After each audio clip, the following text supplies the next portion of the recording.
So I'm going to share my screen. It's quite simple. So you want to figure out what are the probabilities of the market is pricing in for a Fed hike. So all you type in Google is CME Fed Watch Tool. And then the first one that you see is the link that you click, which is the one that I clicked on. Am I sharing my screen right now? Yeah, no, we see it. We see it. You sure are. Okay, great. And here it is. Right now, and this kind of changes in real time. 97% chance. There's a lot of different measures, I would say, of the market, how the market is pricing in a Fed rate hike. But this is the most popular. This is the one that a lot of like Bloomberg and them, kind of reference, which is the CME Fed tool. So the market is currently pricing in a 97% chance of no change, because the current rate is 5 to 5.25%. So pretty much 97% chance of no change in June, and a 2.8% chance of a rate hike. So I think that's really important. But what's also really interesting about this tool is you can fast forward. Let's look at September. We know the current rate is 5 to 5.25. So 5.25 is right over here where I'm pointing. The market is pricing in a 23% chance of rates remaining at 5 and 5.25. They are pricing in, 52 plus 22, so 74% chance, about 75% chance of at least one rate cut by the Fed by September.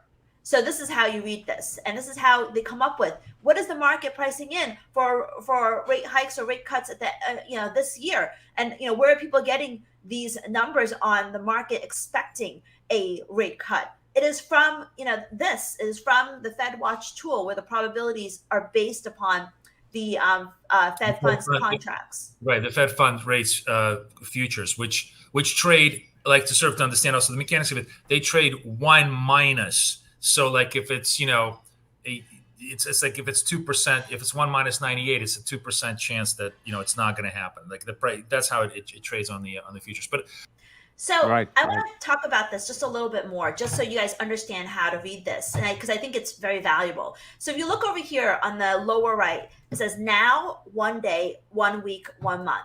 So that tells you what the odds for a rate cut, rate hike were 1 day ago, 1 week ago, 1 month ago. So it allows you to see how things change. And for those of you in Twitter Spaces, make sure you go on to the YouTube stream so you can see what I'm showing you. And then you can see 1 week ago, April 28th, the market was pricing in a 65% chance of no change and a 24% chance of a rate hike. And you see how much that has changed to now, which is 95% no change, 5% rate hike. So, there's a lot of very valuable information here. You may want to check it, once a day or something to see the information. And then, as Boris pointed out, December 20. Kathy, let me ask you a question about this. Historically, how accurate have these been? I'm sure as we get closer to the Fed decision time, these become more accurate. But this far out, a month or so out, how accurate are these? Well, for what I've seen as far as studies go, is that like all futures contracts, they're very good at predicting the present. But I think what is important, Corey, is that what this tells us is how traders are positioned and what they're thinking. And I think that's absolutely important, because that's important to what is happening now. Because when you have the market still thinking that there is, thinking that the Fed's going to hold interest rates steady in June, then if we get a strong inflation report from the U.S. next week, we have CPI, that could really trigger a much more significant move in the dollar, in gold, in stocks. And I think that this is really important in just understanding what market expectations are.